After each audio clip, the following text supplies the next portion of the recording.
So good day once again. As a continuation to the 13-part derivative houses series, for this episode, we will go on to talk about the 12 other facets or 12 other hidden meanings of the 8th house, the Scorpionic house. And as usual, before this episode gets published to the public, it will be available for my YouTube channel members, and you can find the link how to join this channel in the description box below. And just as a member shout out, I'll just like to mention Jessica Talamantes, and that's because she has been a subscriber to this channel as a Cosmic Lighters tier. So just as a summary, there's only 2 tiers for this YouTube channel of mine. And for more information, as I mentioned before, you may want to check out the link in the description box below on how you can possibly join. And I'm also accepting super thanks as well. So if you think you have greatly benefited from the information that's presented in this 13-part series, then yeah, I'm all for it. So without further ado, let's start with the 12 other phases or facets of the 8th house. So we will start off with the 8th house itself as our area of concern. And the 8th house is the first divisional house from itself. So it's the first from the 8th. This is what we are trying to delineate. And we're going to talk about the 12 other combinations using the derivative method, that is. And if we actually think about the first from the 8th, this actually talks about the state of one's kundalini, innate or subconscious or unconscious power. And this may also help to describe one's hidden gifts and talents as well. Because what's on the second house is what's known to us and what we consciously connect with. And the 8th house is 7 divisional houses away from the second. So this can represent like what's furthest away from what we can consciously connect with in terms of our gifts and talents. And that's why 8th house is usually talking about hidden gifts and talents. And this may also be talking about one's attitude can make one's unconscious emotional issues harder or easier. So it can go either way. And another variation of the first from the 8th, this can be talking about one's approach is to behave as if everything is a matter of life and death. So someone who's potentially very serious about life, and it just takes like a hairpin trigger to set that person off. Very Scorpionic, by the way. And this can also be talking about self-awareness helps one discover hidden gifts and talents, like I mentioned before. Another variation of this combination can be, this may create a persona to help one navigate the taboos of life or the occult as well, because taboos and occult is very much the 8th house domain. And life can also be oriented towards transformation, deep involvements with others, and dealing with repressed emotions. Life can also be oriented towards alimony, debt, taxes, bank loans. Astral experiences can also be belonging to the domain of the 8th house, together with the 12th house, by the way. Personal bankruptcy, shamanism, reincarnation, and lastly, ceremonies or ceremonials in connection with the dead as well. These are all belonging to the 8th house domain. So let us move into the 7th house. So from the 7th house, this is 2 divisional houses away from the 8th. So we are trying to delineate here or combine the meanings of the 2nd from the 7th in this case. And 2nd from the 7th, this can be bringing one's personal values to marriage, This can also be talking about self-esteem or worth or safety net comes via one's significant partner. This may also be talking about personal income that arrives via being in a marriage or being a marriage consultant or being like a matchmaker of sorts as well. And financial security is via looking to one's complement, be it personal or business, that is. And last but not least, this can also be values, finances, wealth, and gains of or through one's partner as well. The second from the seven. And moving on to the next one. So our area of focus starts from the sixth house. And this is three divisional houses to reach the eighth. So it's the third from the sixth, what we are trying to delineate here. So this can be talking about the environment around one's health, employment, daily routines, and relationships with animals. And this can also be talking about the way one communicates may directly impact one's relationships with co-workers, employees, and hired help as well. Third from the sixth, this can also be talking about someone who writes company-related manuals or standard operating procedures, third from the sixth. And this may also be talking about someone who's being actively curious about everyday life, the mundane.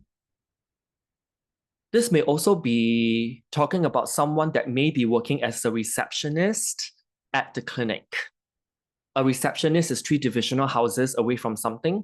Clinic represents the sixth house domain. And this may also be, on a more psychological level, be talking about someone's mentality or logical mind or concrete mind that's often very discerning, very efficient and effective as well. Something that's very refined in the way it works, because perfection and proficiency is very much linked to the sixth house related stuff. And last but not least, the mentality and short journeys of one's maternal aunts and uncles. Maternal aunts and uncles are three divisional houses away from the fourth. The fourth meaning our mother, three divisional houses away meaning siblings of our maternal figure growing up. And that's our maternal aunts and uncles. So now let's move on to the next combination here. So we are starting from the area of focus being the fifth. So this is four divisional houses away to reach the eighth. So the fourth from the fifth. This can be talking about familial relationships, cultural inheritances, and family traditions that impact personal self-expression and creativity. This may also be talking about one's inner base or sense of privacy. And retreat expresses itself through an interest in art or music or theater or sports as well. This may also be talking about family interactions may influence your ability to relax and have fun, for better or for worse. And home life is usually oriented towards child raising, particularly your firstborn. And last but not least, this can be talking about the inner core self-expresses itself through hobbies and also interests. So these are the different variations of the fourth from the fifth meaning. And if we actually move on to the next one, from the fourth house, our area of focus, this is five divisional houses away to reach the eighth. So the fifth from the fourth. This can be talking about the theme surrounding children act as a completing force to the family life. And one's hobbies during one's downtime may include home repair, construction, real estate, home decoration, interior design, scrapbooking, ancestry, so on and so forth. And this may also be talking about creativity, personal and creative self-expression, risk-taking, hobbies, romance, and interactions with children in some way, shape, or form impacting the need to feel emotionally safe, put down roots, develop familial relationships, and build a psychological foundation as well on a more broad-based abstract level.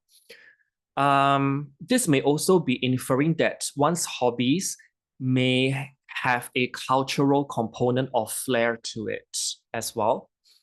Also, relaxation may come through going home to one's place of birth. That means returning home. And last but not least, this may also represent the conclusion, outcome, or result of a speculative investment or risk-taking.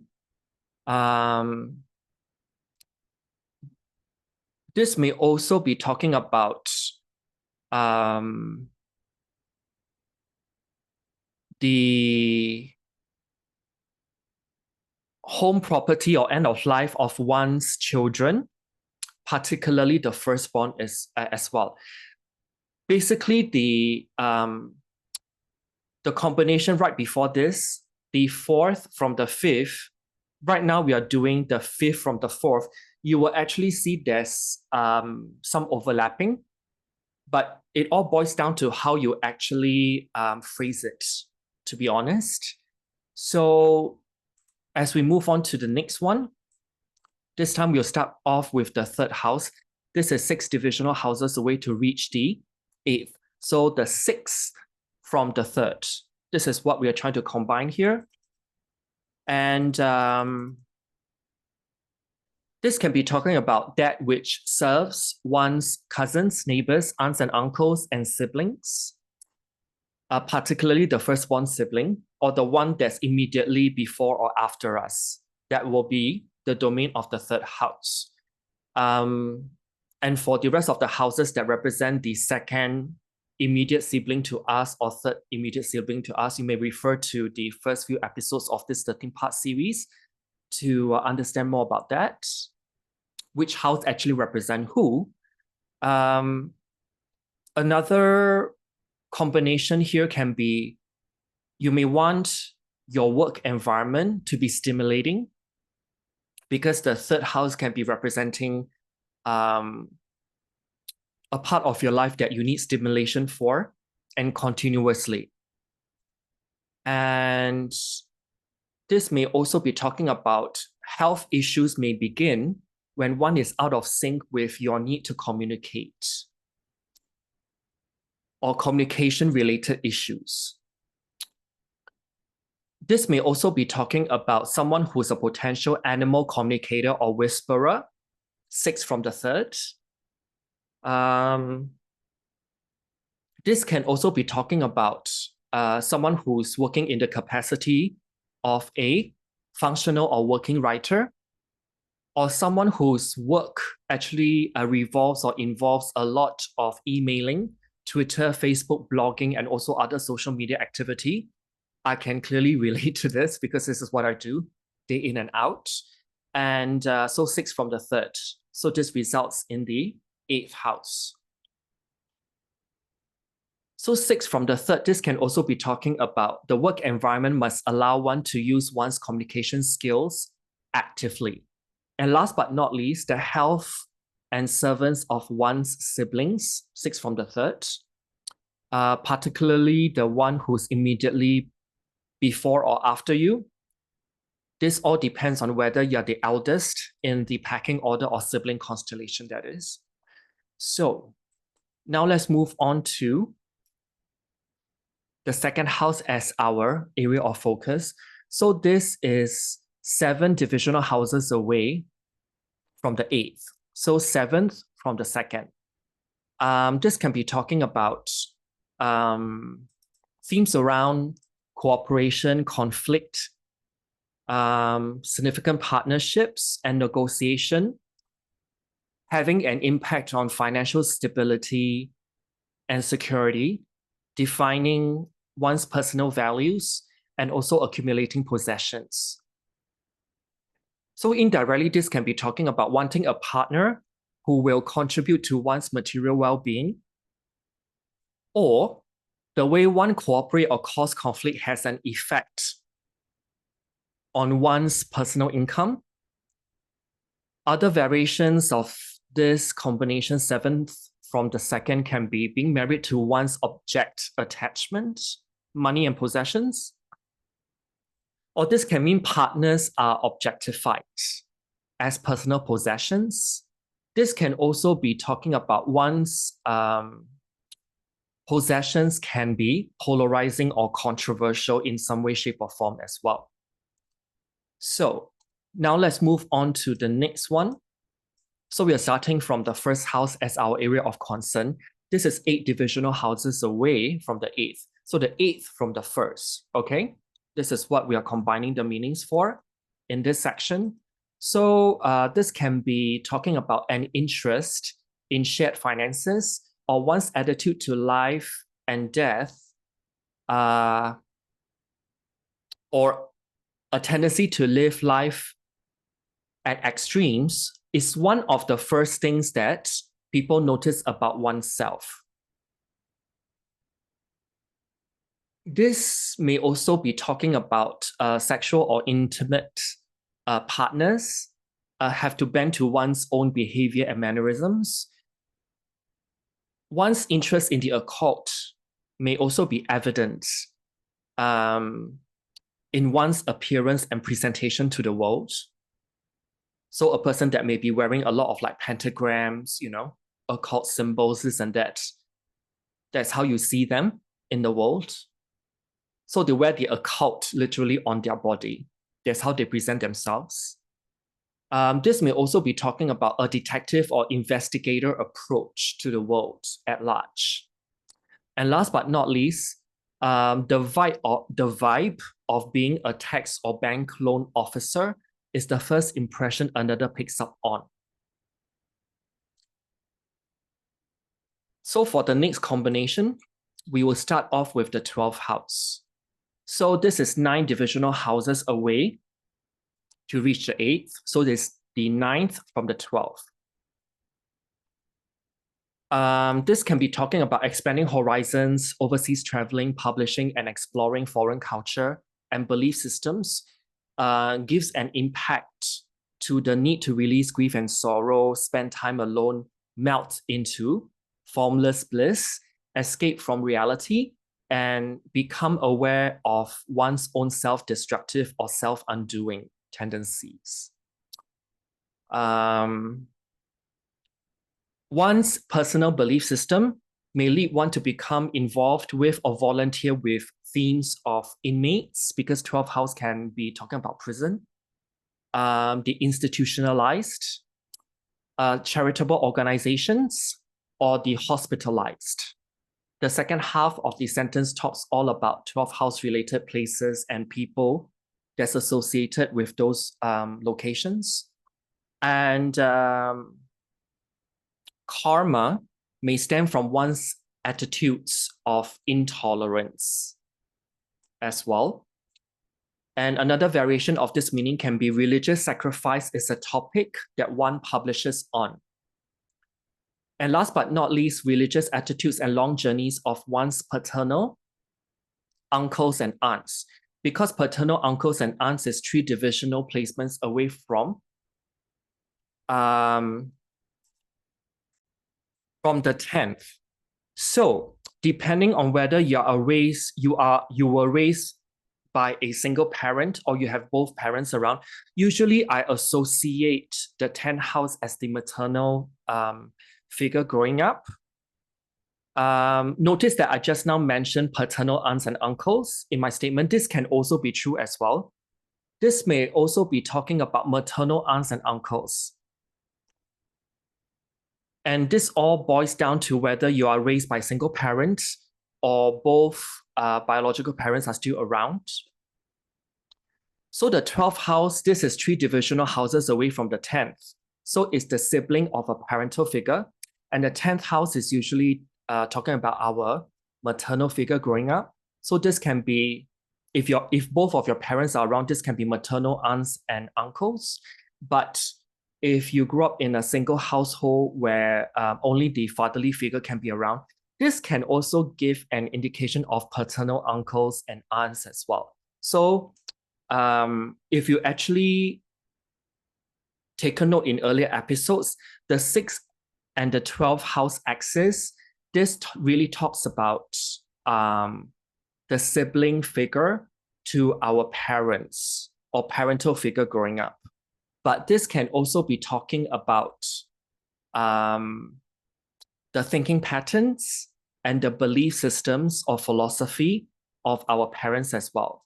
Because the 6th and 12th house axis, this is 3 or 9 divisional houses away from the parental axis. Okay, so this is another nugget of extras for you audience. And now let's move on to the 11th house. So this is 10 divisional houses away, 10 divisional houses away to reach the 8th. So the 10th from the 11th, this is what we are trying to decode or delineate here. And this can be talking about following one's calling depends on one's ability to gain friends and fans as well. Or it can be that society's expectation is what one wants. Reform on, because the 11th house in essence talks about social reforms. And anything that's 10 divisional houses away talks about society's expectations as well. So combining the two, this is what you have. And this can also be talking about one's ambition, affects the kind of acquaintances or friends that one makes, or network circle that one revolves around.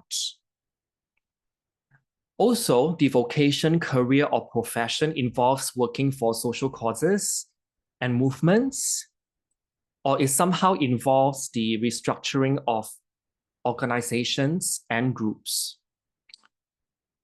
Last but not least, the reputation, profession, and vocation and career of one's friends. This may also be linked to 10 visional houses away from the 11th, which results in the 8th house. This is where we end up with. So if we actually move on to the next one, if we start with the area of focus being the 10th house, this is 11 divisional houses away to hit the 8th. So the 11th from the 10th. We just covered a few minutes ago, 10th from the 11th. So when we delineate 11th from the 10th, you may actually see there's a lot of similarities. It's just the way the sentence is being formed, by the way. 11th from the 10th, this can be talking about one's acquaintances, friends with benefits, happy hour buddies, or stepchildren is what make one infamous or socially recognizable. This can also be talking about the friends of one's boss or employer. This can also be talking about making a social cause publicly known. It may also be talking about organizations and institutions that one belongs to, gives one a boost up. And last but not least, humanitarian efforts and social trends is what receive awards and recognition for. Okay? So for the last combination that we have, we're going to start with the area of focus being the 9th house. So this is 12 divisional houses away to hit the 8th house, because this is what we want for this episode, the different facets of the 8th house. So the 12th from the 9th. Okay. What this can be talking about will be the desire to escape from reality, urges one to travel and experience foreign cultures. Self-destructive or self-undoing tendencies may also come through one's belief system or dogmatic viewpoints as well, because the 9th house can represent dogma in many in many ways. Getting in touch with one's own spiritual side. This can be done via pursuing higher education, adult education, attending universities, or believing in divinity. Because the ninth house can be talking about tertiary learning. So this can be talking about universities, particularly the bachelor's level of things. For anything that's like postgraduate education, like master's, MBA, PhD, those actually belong to the 12th house. So ninth house here is more for the bachelor and perhaps honors level of our university life or adult learning courses that we undertake. Also, this can be talking about 12th from the 9th. This may also be talking about a mystical astrologer, counselor, or advisor. On another level, this can be talking about a medium who's also a consultant for other people as well. Because the 12 divisional houses away can be someone who's very connected to the astral realm. So mediumship comes into mind. Because besides the 8th house, the 12th house, both the 8th and the 12th are what I have found from reading so many charts is that they are both connected to the astral quite a bit. And that's where people retrieve information. And the 8th and the 12th are both houses in which I do see someone that may have some kind of channeling capabilities that's associated to their connection to the astral. So just a little bit more of a tidbit for that. And if you want to delve in more into the psychic intuitive significators or indicators within the birth chart, I think 3 years ago, back in 2021 or 2022 actually, these 2 years, me and another astrologer, Ian Atolsar, we have sat together and talk about the different clair senses within a person. So covering things like clairaudience, clairsentience, clairvoyance, and the associated indicators. And the more indicators that you have, the more predisposition or latent gifts and talents that you have for those faculties that may be hidden away from you. So you may want to look at that playlist for more information. And last but not least, 12th from the 9th. This can be talking about experiencing grief, sorrow, or sadness with a certain law that's being passed legislatively. Because the 9th house, in essence, which is our area of focus, talks about the court of law, but it's usually the higher courts. So this can be talking about the constitution kind of level. And anything that's 12 divisional houses away from itself, this brings in the grief, sorrow, and sadness, and perhaps even disappointment as well. So with this, I think I have shown you what's the 12 different combinations of the eighth house, what it can be and what it can mean. So stay tuned for the next episode in which we will go on to talk about the 12 different facets or phases using the derivative method to understand more about the 9th house. So till the next episode, take care. And if you want to have early access to these episodes, you may want to check out the link in the description box below to find out how to join my YouTube channel as a member. And there's going to be lots of perks in the pipeline for this. And I'm already engaging or talking to a number of people to bring to my YouTube members a richer, more holistic experience so that it's worth the dollars that they contribute to my channel each month. Okay, so take care and see you soon.